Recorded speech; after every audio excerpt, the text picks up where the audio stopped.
We all have this story in our heads about what aging is supposed to look like. Things slow down, our minds and bodies start to fade. It all seems kind of inevitable. But what if that story is completely wrong? Today, we're diving deep and cracking the code on a truly fascinating group of people called superagers. They're rewriting that story, and they hold the clues to keeping our minds tack sharp well into our golden years. I mean, just really think about that for a second.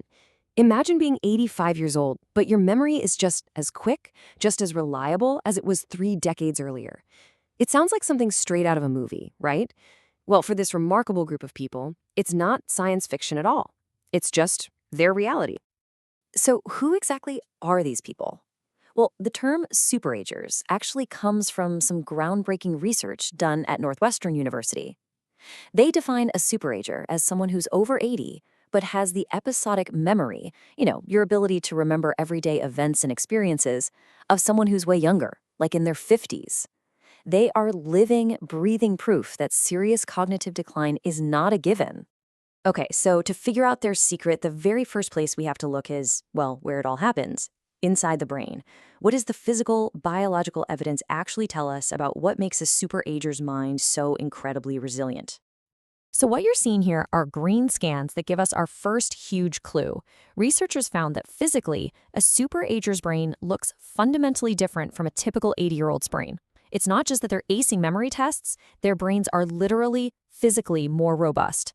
They resist the usual wear and tear of aging in a way that's just remarkable.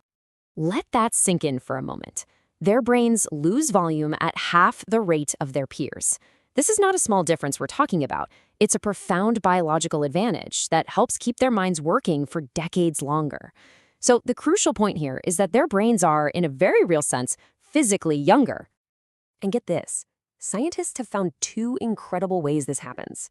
The first path is what they call resistance. Some superagers just don't develop the toxic proteins, those plaques and tangles that we always hear about with Alzheimer's. But the second path is honestly even more mind-blowing: resilience.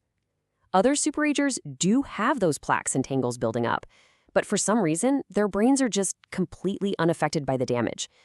It's wild. So when you put all these pieces together, you get this unique brain signature. They have a thicker cortex, especially in a part of the brain that's key for focus and motivation. They have more of these really interesting social neurons called von-Ecomo neurons. Their gray matter shrinks way, way slower. And even the individual brain cells in their memory centers are bigger and healthier. It's like a whole suite of advantages protecting their minds. Okay, so we know their brains are biologically different, but is that just winning the genetic lottery, or is it something they do? Well, that brings us to our second big clue: the day-to-day habits of a superager. It's probably no surprise that diet plays a huge role here. Research consistently points to a diet that's heavy on plants, rich in things like flavonoids from berries, lots of high-fiber carbs, and healthy fats from fish. But really, the single biggest theme across all of it is super simple: eat whole, minimally processed foods. And when we talk about exercise, it's not an either-or thing. Studies show that the people with the best cognitive scores late in life are the ones who do both aerobic exercise, like swimming or going for a brisk walk, and strength training. That combination seems to be the real sweet spot for brain health. Okay, so diet and exercise are foundational. We get that. But superagers have another trick up their sleeve for keeping that incredible mental quickness. How do they actively keep their minds so sharp? The answer is all about neuroplasticity, the brain's amazing ability to rewire itself. See, superagers are lifelong learners. They're constantly challenging their brains with new stuff, whether it's picking up a musical instrument, learning a new language, or even just driving a different way to the grocery store. The key is to get out of your mental comfort zone. That's what forces your brain to build new connections. So we've looked at their brains, we've looked at their habits. But when researchers put everything under the microscope, diet, exercise, education, even their genes, they found one single factor that stood out from the rest, a common thread that was more powerful than anything else. So what is it? What's the one thing that unites all these remarkable people? They didn't all eat the same foods or do the same workouts. But after 25 years of studying them, the lead researcher found the one thing that truly, truly connected them all was the strength of their social relationships.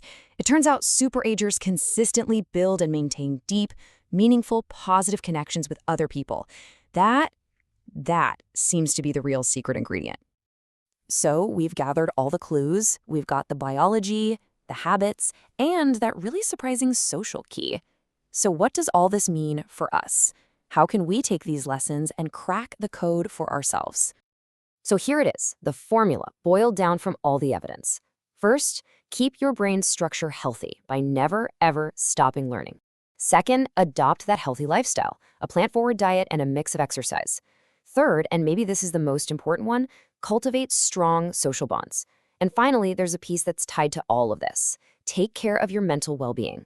Superagers consistently report lower levels of anxiety and depression, and that's a huge part of this puzzle.